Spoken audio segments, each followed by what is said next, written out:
Akalain mo bang pinaghalo ko lang itong munggo, asukal, powdered milk, at iba pang mga sangkap, abay nakagawa na kami ng isang masarap na merienda? Huwag ka mag-alala dahil hindi ka din gagastos dito ng mahal na ingredients para lang makagawa nito. To start nga is may binili tayo ditong isang balot ng munggo. Halagang 20 pesos lang yan guys.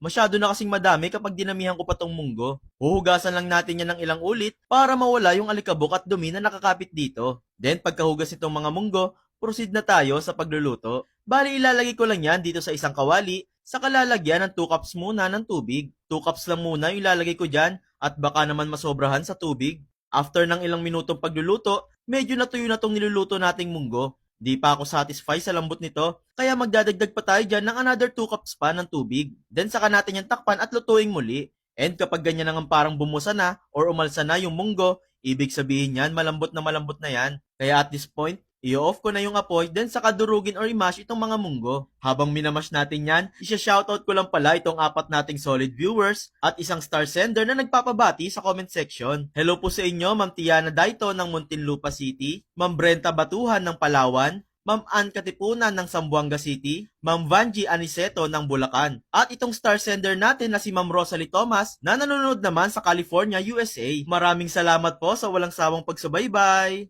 And pagkadurog nga nitong munggo, transfer lang natin yan sa isang bowl at palamigin sa electric fan until mawala yung init.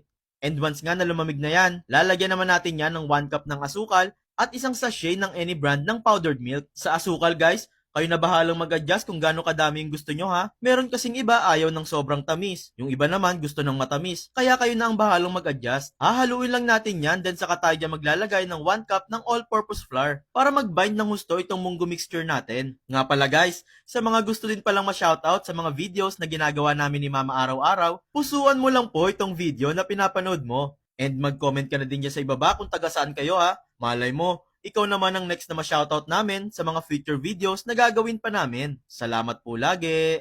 Makikita nyo dyan na sobrang makapit na sa kutsara itong mixture natin. Ganyan talaga yung dessert consistency natin. Maiba lang po pala tayo guys. Baka po naghahanap kayo na makapal, malaki, at quality na chopping board o sangkalan.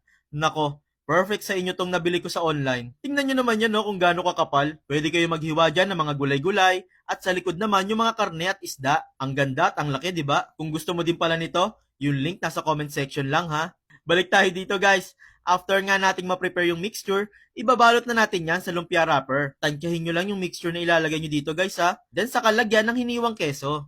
Yung keso naman guys is optional lang naman. Pwede naman pong wala niyan. Mas nasasarapan lang kasi kami kapag may keso dahil may alat at tamis kang malalasahan sa bawat kagat mo nito. After mabalot lahat yan, piprituhin naman natin yan sa mantika until mag-brown and crispy ang labas. And kapag ganun na nga, pwede na natin yang hanguin. And there you have it guys! Luto na itong masarap na pangmeryenda na cheesy munggo turon. Kakaibang turon to guys no? Kaya kung sakaling ibebenta mo to, nako, sure akong papatok yan. Kaya kung ako sa'yo, bumili ka na din ng munggo at iba pang mga sangkap at subukan mo na ding magluto nito.